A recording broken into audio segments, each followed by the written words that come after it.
Hello and welcome. My dear class 7 students, today in this audio lesson, I will teach you the remaining part of the chapter A Gift of Chappals. As you know, this chapter is so long, I have divided into many parts. Please go through all parts. Okay, so let's start. He needs something on his feet, Mina said, her big eyes feeling. It's not fair, said Rabi. I am thinking about it, blubbering. It is not fair, it's not fair, isn't going to help. In 2 minutes he will be prying his feet on that road. What he needs is a pair of chappals. So where do we get them? Come, let's search the house. He pushed Mridu and Mina into the house. Just as she stepped into the veranda, Mridu eyes fell on the odd-looking chappals she had noticed when she arrived. Rabi, she whispered to him, "Which are those?" Ravi turned and glanced at the shabby-looking but sturdy old slippers. He beamed and nodded. "These are just the right size," he said, picking them up. Mridu and Meena followed him nervously back into the garden.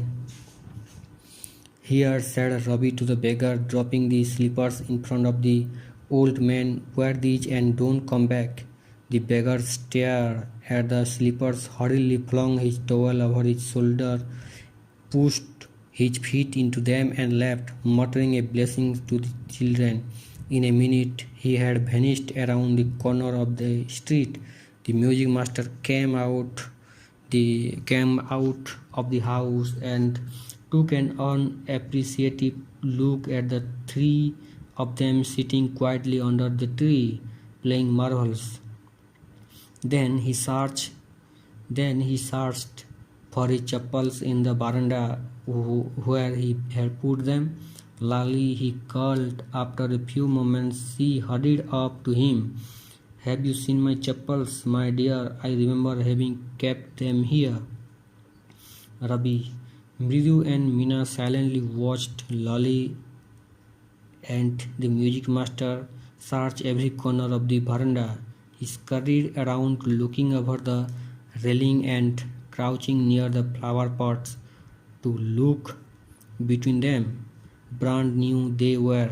I went all the way to Mount Road to buy them. He went on saying they cost a whole month's fees. Do you know? Soon Lali went in to tell her mother. Rukumani appeared, looking harassed, with pity following her. Where could they be? It's really quite upsetting to think someone might have stolen them. So many vendors come to the door, ordered Patti. Rukumani caught sight of Rabi, Mridu and Meena sitting under the tree. "Have you children?" she began, and then seeing they were curiously quiet, went on more slowly. "Seen anyone lurking around the veranda?" A sharp V-shaped line had formed between her eyebrows. Another straight, tighter one appeared in place of her usually soft, pleasant mouth. Rukumani was angry, thought Mridu with a shiver. She wouldn't be so upset if she knew about the poor beggar with sores on his feet, she tried to tell herself. Taking a deep breath, she cried, "Rukumani, there was a beggar here. Poor thing, he had such boils on his feet." "So," said Rukumani grimly, turning to Rabi, "you gave the music master's chappal to that old beggar who turns up here?" "Children these days," groaned Pati. "Amma, didn't you tell me about Karna who gave away everything he had, even his gold earrings? He was so kind and generous." "Silly," snapped Rukumani, Karna didn't give away other people's things." He only gave away his own. But my chappals wouldn't have fitted the beggar's feet. Ravi rushed brassly on, and Amma, if they did fit, would you really not have minded? Ravi said, Rukumani, very angry now, go inside this minute. She hurried indoors and brought out Goppu Mama's hardly owned new chappals. These should fit you, sir. Please put these on. I am so sorry. My son has been very naughty. The music master's eyes lit up. He put them on, trying not to look too happy. Well, I suppose these will have to do. These days, children have no respect for elders. What to do? A Hanuman incarnate. Only Rama can save such a naughty fellow. Rukumani's eyes flashed. She didn't seem to like Ravi being called a monkey. Even a holy monkey, she stood stiff and straight by the front door. It was clear she wanted him to leave quickly. When he had clattered off in his new chappals, she said, Mridu, come in and have some tiffin. Honestly, how do you children think of such things? Thank you, God. Your Gopu Mama doesn't wear his chappals to walk. As he walked towards the kitchen with Mridu and Meena, she suddenly began to laugh. But he is always in such a hurry to throw off his shoes and socks and get into his chappals.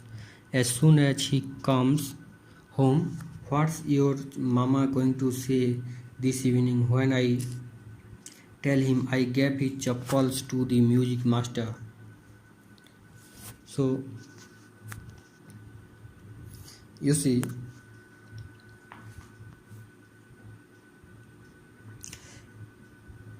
Mridu remembered seeing a pair of old grey chappals while she had entered Ravi's house. She asked Ravi whom they belonged to. Ravi took the chappals and gave it to the beggar and asked him not to come again. The beggar went away wearing the chappals and blessing the children. It was the time for the music master to leave. He was looking for his chappals. He called Lali and they looked everywhere but didn't find them. Lali informed Rukumani about it. Rukumani questioned the children if they had seen anyone picking up the chappals. Rukumani was really angry and Mridu could not control anymore. She told her that they have give the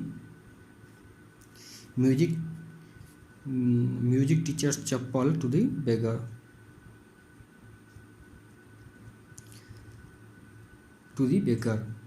Rukumani went inside and brought Goppu Mama's new chappals and gave them to the music teacher.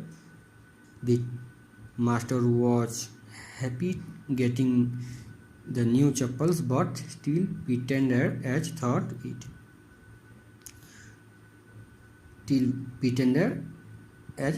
it was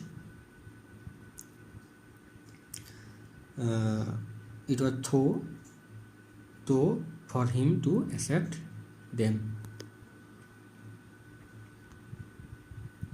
Now, the music master called Ravi a monkey, an incarnation of Lord Hanuman, which seemed clear that Rukumani didn't like. She wanted the teacher to leave immediately. After he left, she called the children home and offered them some snacks. She thanked God that go to office in chappals but needed them after coming home immediately. She wondered what she would tell him, giving a hint that she will take the blame on herself.